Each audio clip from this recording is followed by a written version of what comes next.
काळेवस्ती येथील जिल्हा परिषद प्राथमिक शाळेचे स्नेहसंमेलन उत्साहात साजरे.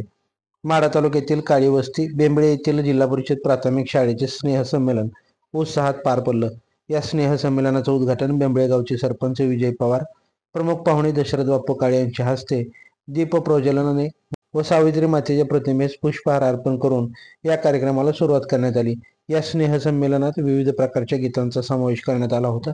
देशभक्तीपर कोळीगीते, लोकगीते, नाटक, कला, अभिनय इत्यादी कला विद्यार्थ्यांनी गावकऱ्यांसमोर स्नेहसंमेलनाच्या रूपात मांडल्या.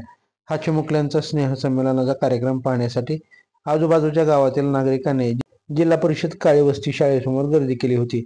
या कार्यक्रमाची सुरुवात सायंकाळी 7 वाजल्यापासून रात्री 10:30 वाजेपर्यंत हा कार्यक्रम व्यवस्थितपणे पार पडला. हा कार्यक्रम यशस्वीरित्या पार पाडण्यासाठी शाळेच्या मुख्याध्यापिका, शिक्षिका एम.एल. चोले व शिरसाट सर यांनी परिश्रम घेतले. जिल्हा परिषद प्राथमिक शाळा काळेवस्ती येथील मुख्याध्यापिका चोले मॅडम यांनी शानदार सूत्रसंचालन केलं. या स्नेहसंमेलनाचे गावकऱ्यांनी कौतुक केलं. काळेवस्ती शाळेतील शाळा व्यवस्थापन समितीचे अध्यक्ष, उपाध्यक्ष, सर्व सदस्य, पालकवर्ग, महिला तसेच काळेवस्तीवरील सर्व नागरिकांनी या स्नेहसंमेलनासाठी सहकार्य केलं. लाईव्ह महाराष्ट्र झोन न्यूजसाठी संजय जाधव. ताज्या घडामोडी जाणून घेण्यासाठी लाईव्ह महाराष्ट्र झोन न्यूजच्या यूट्यूब चॅनलला सबस्क्राईब करा, तसेच बेल आयकॉनला क्लिक करा.